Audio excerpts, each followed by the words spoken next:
الله أكبر الله أكبر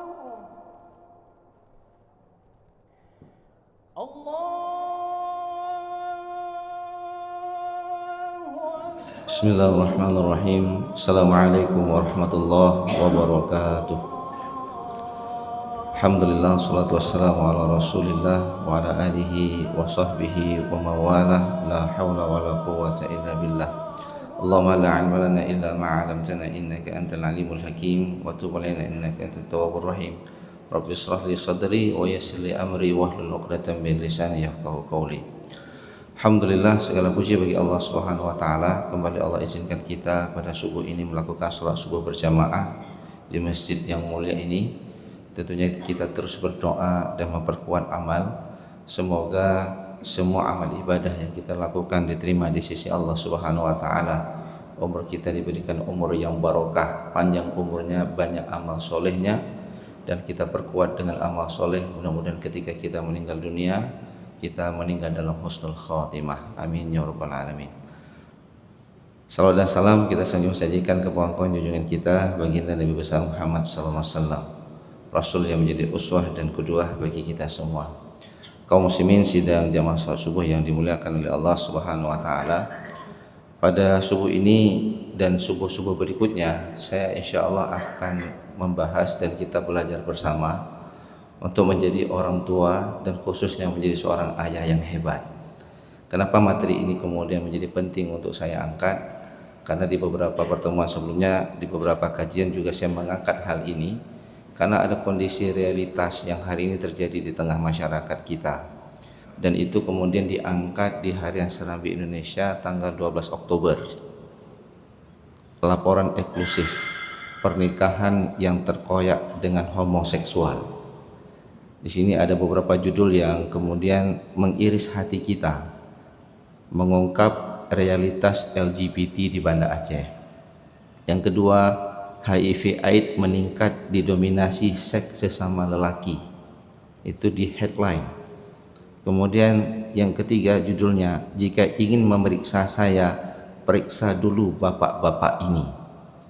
Kalau kita membaca cerita yang ada di Harian Serambi Indonesia, maka kita akan terkejut. Ada 3 orang yang digambarkan di situ, pengakuan dari 3 orang istri yang dia menikah tapi tidak pernah disentuh oleh suaminya, dan terbukti suaminya itu menyentuh laki-laki yang lain, jadi LGBT. Lalu ketika ada beberapa wanita ingin diperiksa HIV, lalu dia mengatakan, jangan periksa saya dulu, periksa bapak-bapak ini. Dan ternyata siapapun yang telah berhubungan dengan dia itu punya namanya, dan ada dari kalangan dosen, dari pekerja swasta, dan juga ada dari politikus. Nah, jamaah yang dimuliakan oleh Allah Subhanahu wa taala, ini yang terjadi di tengah-tengah masyarakat kita. Saya ambil datanya. 2021 itu kasus HIV AIDS itu baru 527. Itu 2021. 2024 jumlahnya sudah 1472 kasus. Peningkatan hampir 200%. Dari 2021 ke 2024. Ada data di 2025, MAPI masih disurvei. Ada peningkatan, kalau saya baca itu sekitar 500 HIV sudah ditemukan medio bulan Juli yang lalu. Nah, ini Bapak Ibu yang dimuliakan oleh Allah, kondisi realitas yang terjadi di tengah-tengah masyarakat kita. Kita hidup di Aceh yang menegakkan syariat Islam, nampak di atas seperti tidak ada apa-apa, tapi yang terjadi di bawah ibarat gunung es. Ini kasus yang tercapture.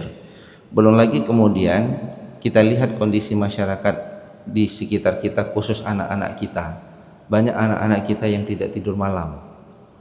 Ada di antara mereka sibuk dengan gadgetnya, ada di antara mereka duduk di warung kopi. Hal ini saya potret dengan bertanya kepada mahasiswa. Saya mengajar di waktu pagi. Ketika dia sampai, saya tanya, "Nak, ada salat subuh tidak?" "Kenapa kamu tidak salat subuh? Telat bangun." "Jam berapa kamu tidur?" "Jam 3. Apa yang kamu lakukan?" "Main futsal." Ada yang duduk di warung kopi karena warung kopinya buka 24 jam.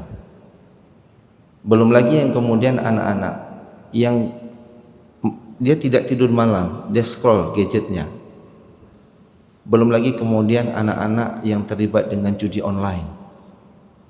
Lalu kemudian jemaah yang dimuliakan oleh Allah, kecanduan dengan game, nauzubillah terlibat dengan narkoba. Nah, di sini ada tanggung jawab pemerintah, tapi ada tanggung jawab yang paling dasar, yaitu kita sebagai orang tua dan khususnya bagi seorang ayah yang telah membesarkan anak-anak kita. Kalau ditanya, kita sebagai ayah yang hari ini hadir di masjid ini, apa yang sudah kita lakukan terhadap anak-anak kita, memitigasi supaya anak-anak kita tidak terlibat dalam LGBT. Malah yang LGBT ini ada ketakutan tersendiri. Mereka yang sudah terkena itu berusaha untuk menularkan kepada yang lain. Nauzubillahi min dzalik. Kalau dulu kita takut Bapak Ibu, anak kita keluar malam dengan cewek gitu ya. Kalau sekarang nampaknya kita takut kalau dia keluar sama laki gitu lah kira-kira.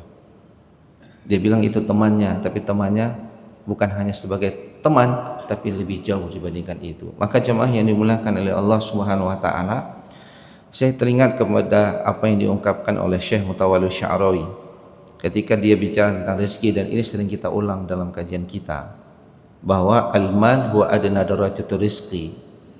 Harta itu adalah rezeki yang paling rendah kedudukannya. Orang tua terkadang sibuk mencari harta, tidak peduli terhadap anak. Yang dia tahu mendistribusikan uang. Jadi orang tua itu ibarat mesin pencari uang, yang keuntungan ataupun pendapatan yang ia dapat diberikan kepada anaknya, dia bahagiakan anaknya dengan fasilitas yang bisa membuat anaknya bahagia. Tapi ketahuilah bahwa ketika kita mencari harta, harta itu kedudukan rezeki yang paling rendah. Yang paling tinggi kedudukannya al-afiyah. Hiya a'la darajatul rizqi, kesehatan. Dan kadang kita mengorbankan kesehatan kita untuk mencari harta. Ketika kita sakit, semua harta yang kita gunakan yang sudah ada pada diri kita, deposito rumah, investasi, semuanya kita jual untuk membeli kesehatan.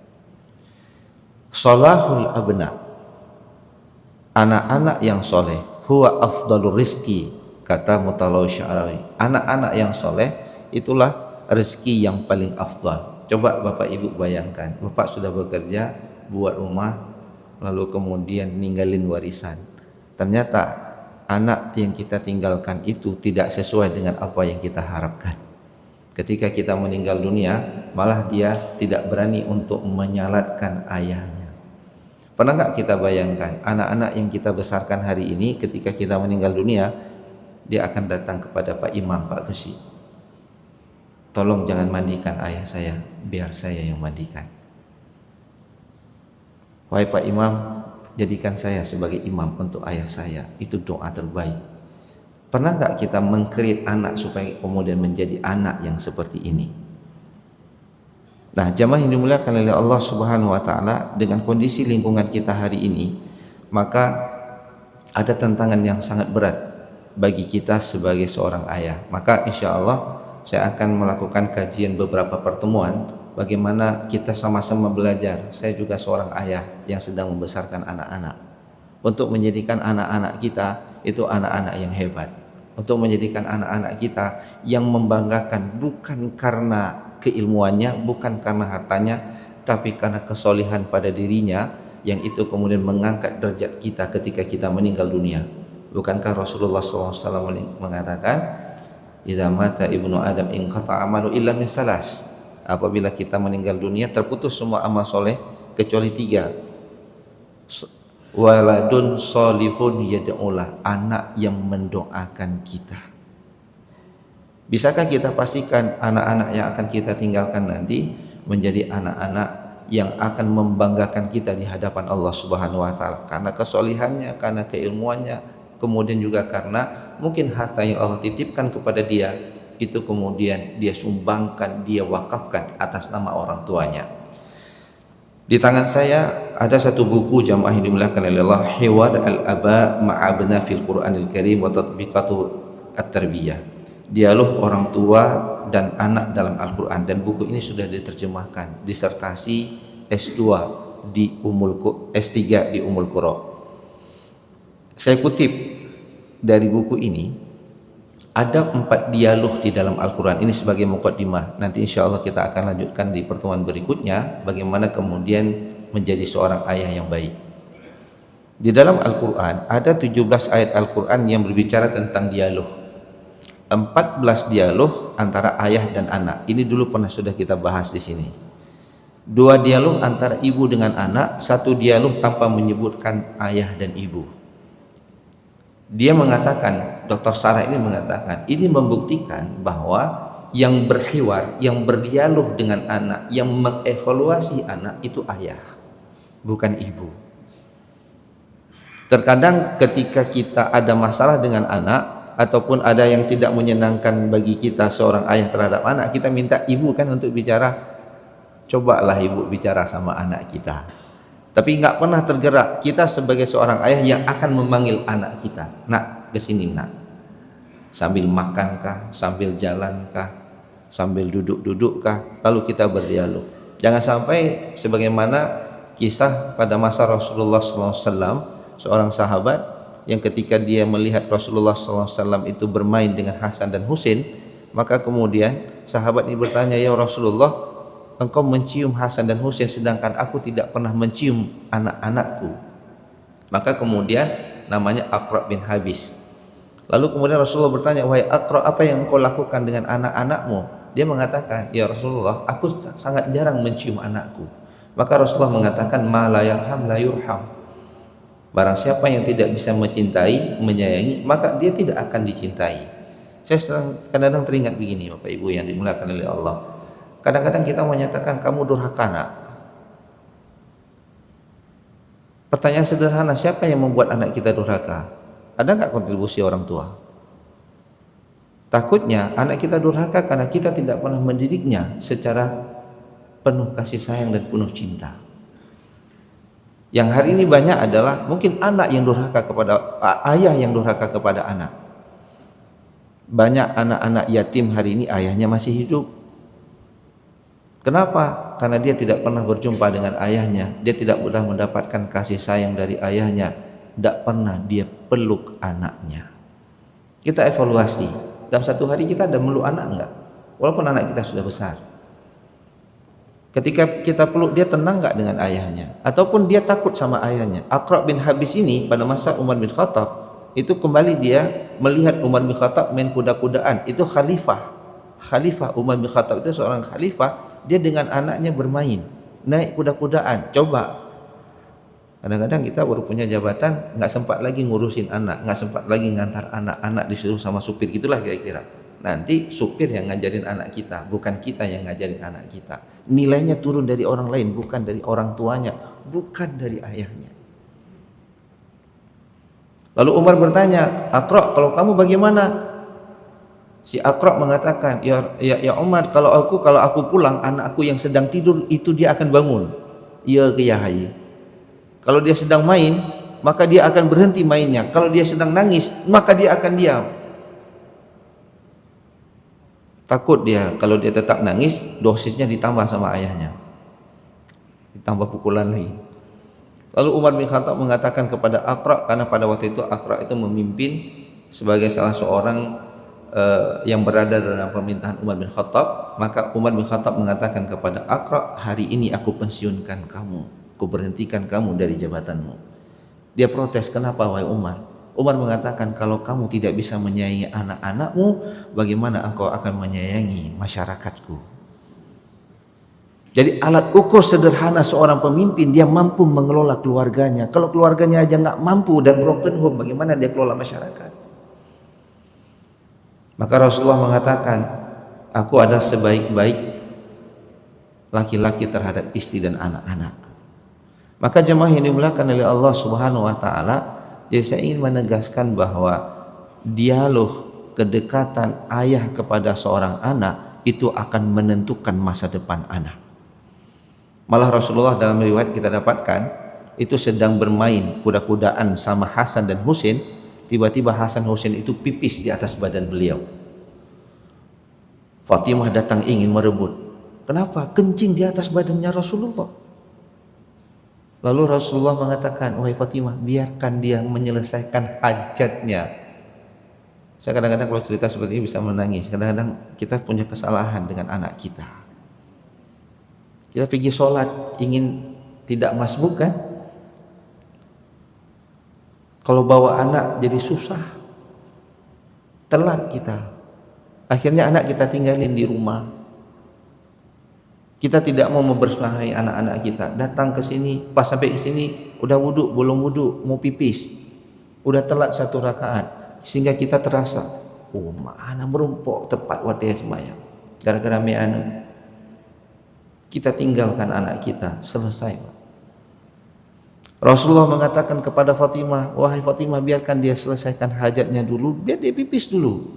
Udah selesai, baru angkat secara pelan-pelan. Nanti aku mandi. Masya Allah. Maka jamaah yang dimuliakan oleh Allah Subhanahu Wa Taala, peran ayah itu sangat penting. Malah saya membaca ada satu ungkapan dari seorang psikolog, pendidikan 100 orang guru terhadap anak kita tidak sebanding dengan pendidikan seorang ayah terhadap anaknya. Maka menghadirkan anak dalam kegiatan kita, menghadirkan anak dalam ibadah bersama kita, itu menjadi sangat penting jamaah yang dimuliakan oleh Allah Subhanahu Wa Taala. Karena si anak akan melihat ayahnya apa yang ia kerjakan, ayahnya apa yang sedang ia lakukan. Kalau kita rujuk kepada Al-Quran, kita ambil salah satu ayat bagaimana dialog di dalam Al-Quran. Surah Al-Baqarah ayat 133. Di sini ada 14 ayat. Nanti kita akan coba urai satu persatu dalam pertemuan kita berikutnya. Am kuntum syuhada'i hadra Yaqub al-maut qala li bani ma ta'buduna min ba'di qalu na'budu ilahaka wa ilaha abaika Ibrahim wa Ismail wa Ishaq ilaha wahida wa nahnu lahu muslimun. Di sini Bapak Ibu yang dimuliakan oleh Allah Subhanahu wa taala, ada dialog Nabi Yakub ketika menjelang kematiannya dengan anak-anak Nabi Yakub alaihissalam. Di situ anak Nabi Yakub ada Nabi Yusuf. Dia bertanya kepada anak-anaknya, "Ma ta'buduna min ba'di?" Yang bertanya siapa? Ayah. Wahai anakku, kalau aku mati, siapa yang akan engkau sembah?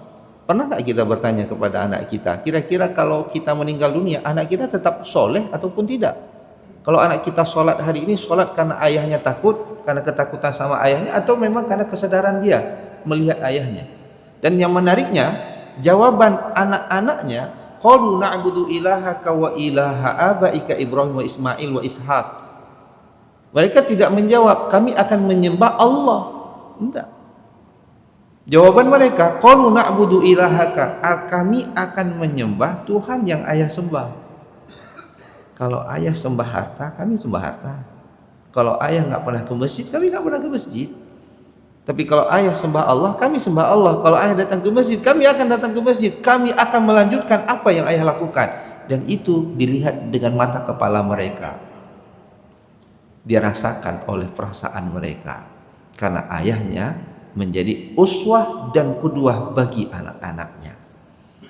Maka jamaah yang dimuliakan oleh Allah Subhanahu wa taala, ketika mereka mengatakan qalu na'budu ilahaka wa ilaha abaika Ibrahim, itu menunjukkan bahwa Yakub itu menjadi uswah dan qudwah. Kami menyembah apa yang ayah sembah, berarti melihat kalau ayahnya bangun tahajud, anaknya dibangunkan. Kalau ayahnya pergi sholat subuh, anaknya diajak.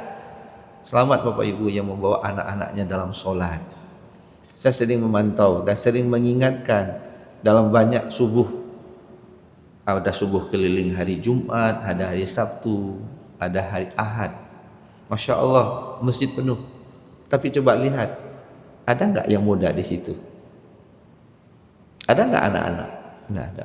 Ada tapi jarang, sedikit jumlahnya. Yang tua-tua ini ingin tobat, ingin meninggal dunia kan? Meninggal dunia nanti mudah-mudahan masuk surga.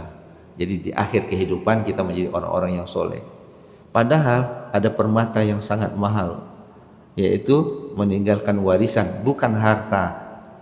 Sholahul abna afdalul rizki. Anak-anak yang soleh itulah rizki yang menjamin kita sebagai orang tua akan berada di alam baka nanti dalam keadaan selamat.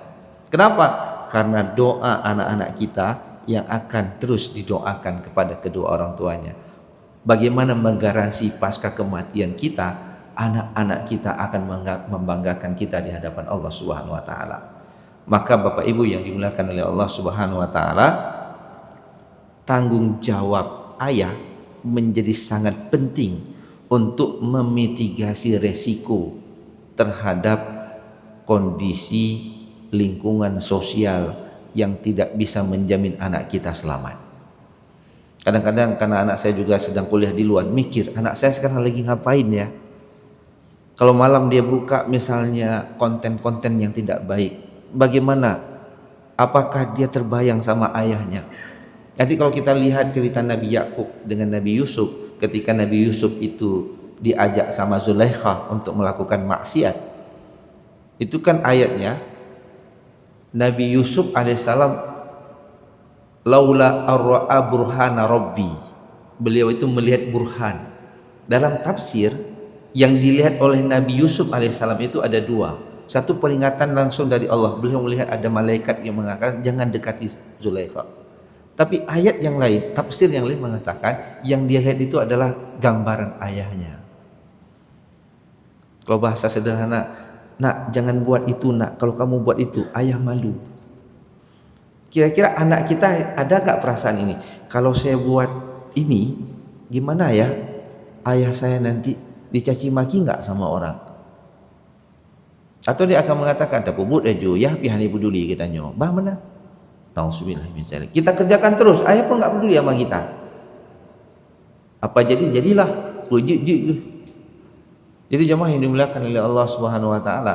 Jadi Nabi Yusuf alaihissalam dalam satu tafsir itu ketika dia akan melakukan perbuatan yang dilarang oleh Allah, dia digoda, yang kebayang itu adalah ayahnya. Pertanyaannya sekarang, kira-kira anak kita ketika dia ingin melakukan maksiat teringat enggak sama ayahnya? Sangat tergantung sejauh mana kedekatan seorang ayah kepada anak.